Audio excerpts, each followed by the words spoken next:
When I brush my teeth, sometimes I feel a lot of pain, which makes me sometimes not to brush my teeth. I feel like shy about my breath. I don't love the color of my teeth. When I fear smiling when I'm in class because I fear people lowering my self-esteem.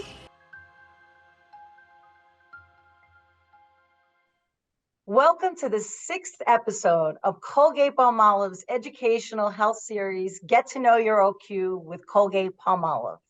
My name is Dr. Maria Ryan, and I'm Vice President and Chief Clinical Officer at the Colgate-Palmolive Company, and your host for today's special episode in celebration of International Women's Month. Today, we'll be discussing a program called the East Africa Oral Health Initiative, developed by Drs. Peter Loomer and Yvonne Buishi. And you just heard from the girls of Daraja, who gave some testimonials about their work within that program. This initiative was designed to teach women about the importance of oral health and disease prevention, while empowering them to share their learnings and educate others within their community, improving oral health literacy throughout the region. It's now my pleasure to introduce to you this episode's guest, Dr. Peter Loomer. Dr. Loomer is Dean and Professor of the University of Texas Health Sciences Center at San Antonio's School of Dentistry. He's also former Director of Global Health for Oral Health Sciences at New York University's College of Dentistry and School of Global Public Health. Dr. Loomer is a graduate of the University of Toronto, where he obtained his bachelor's, his dental degree, his PhD, and his specialty training in periodontology. He's also a diplomat of the American Board of Periodontology and the Royal College of Dentists of Canada. Dr. Loomer's research focuses on improving oral health in dentally underserved populations, with an emphasis on developing sustainable community-based programs both in the US and globally. His work in global oral health is also focused on health professions education, growing the pipeline of health professionals through faculty development and curriculum reform in developing nations, with an emphasis on East Africa and Latin America. His research has been funded by the NIH, Fogarty, and the Bill and Melinda Gates Foundation. Welcome, Peter. Hi, Maria. It's a real pleasure to be here with you today. Before we start the conversation, perhaps we could play a little more of that video. It explains a bit about the program. Oh, that would be great. In Kenya, 40% of the population live in extreme poverty, earning less than $2 a day, with only one dentist for every 378,000 people. The doctors have developed a cost-effective program to prevent oral disease and improve the well-being of this population. This program, the East Africa Oral Health Initiative, was first developed at the Daraja Academy, a school in rural central Kenya, which educates girls from over 30 Kenyan tribes who would have no means to attend school without the scholarships provided. The girls are given a thorough evaluation of their teeth and gums and provided personalized one-to-one oral hygiene training, as well as general health and well-being coaching. This program, which focuses on low-cost prevention, has proven to be highly effective, virtually preventing any new cavities and resolving all gum problems. Leadership training is another essential feature of this program. The girls are trained to become dental health advocates, teaching their families, tribes, and community ways to improve their dental health. Giving the girls the ability and confidence to give back to their communities and make a positive change is empowering and highly rewarding for them.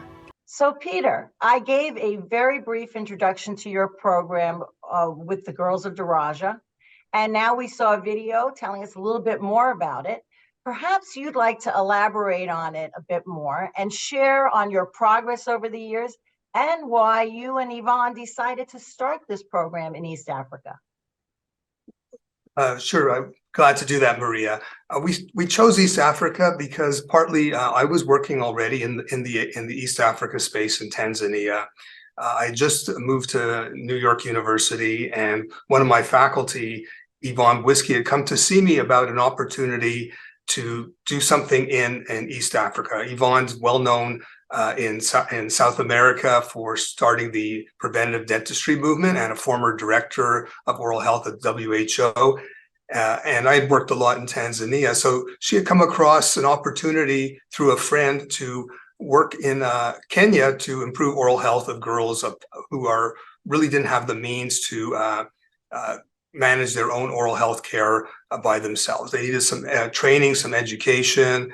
And when we looked into it, we went on a visit to the school. We found that it wasn't just an opportunity to educate them, but it was an opportunity to empower them and to make them leaders of oral health and help spread the message to their communities that they come from. I found it was really a great opportunity to have a project that's much wider than the school, because at the school we have only, a limited impact.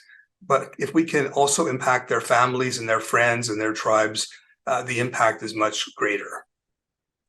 It's awesome. It's very inspiring, the program. I mean, I've seen the video before, and I know that Colgate has supported your work there as well. And, I believe that you're also doing some new work on creating tools like a book that could help facilitate the girls' educational journey. Can you share some more on the work that you're doing there? Sure. We wanted to give the girls something that when they would go to their families, they have a reference book that would explain beyond just oral health, but also just general health, good healthy habits to do, dietary, exercise, beyond that even. And the girls came to us and said, we love your book. It's really helpful, but when we go back home, our families don't really speak English and they speak Swahili. And I said to the girls, well, can you help us translate our book into Swahili? Because of course I don't speak Swahili. Yvonne doesn't. And the girls, really excited to help out and be part of the project. They translated. We had some dentist colleagues verify all the information, of course, but that got them involved, and that really also able to spread that information to communities that are more remote, that don't really have access to or don't understand English.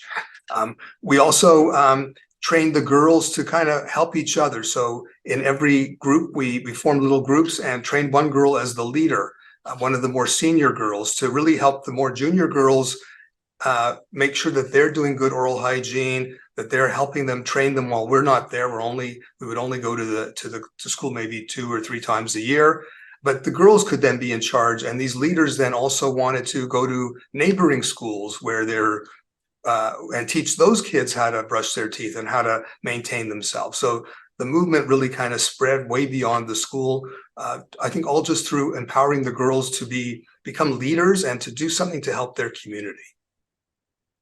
This is awesome. And, we developed Know Your OQ, or Know Your Oral Health Quotient, to help improve on oral health literacy throughout the world. And as we expand the program, we're working on translations and adaptations to ensure that the importance of oral health is well understood worldwide, along with its impact on overall health and well-being. And certainly maybe we can get you and the girls to help us in a Swahili translation of Know Your OQ, because you've really started a movement there. And I've visited Kenya, and I have seen the oral health condition of so many there, and there's so much need. And we have our Bright Smiles, Bright Futures program also activated in Kenya. And so there's so much work to be done. And so if I were to bring us back to our celebration of International Women's Month, I'd like you to elaborate on why it's so important that you're specifically educating women and girls who are not always empowered to learn, to better understand their oral health and its connection to overall health. Well, I think for the girls, for everybody really, but for the girls in particular, as you said, they're often not empowered in certain parts of the world, or they're not necessarily go on to have a further education. The education really empowers them. They understand, our project is really about them understanding about oral health and general health and how to take charge of your own health and be a leader there. And that empowerment really helps them to really feel confident, go on to higher education. Almost all the girls go on to university. We've had some go into dentistry, medicine. When you think about it, these are girls with families with no, probably make less than $10 a month, come from rural tribes, and now they're going to go on and become healthcare professionals, some of them. This is really empowering them, and it's all through the education, all through the training that they can also give back to the community, and that really empowers them, that they're not just have a problem, that they're addressing their own needs, but they're addressing those of the community. This is really awesome, because not only are you improving on oral health literacy, you're empowering these young women to go out and teach, and to hear that so many of them are moving on to get degrees and become health professionals is just so exciting to hear. It really is. So in closing for today, I always like to ask people, how do you take your learnings and apply it to other people's work? So how would you suggest that people take the learnings from the East Africa Oral Health Initiative and apply it to their work?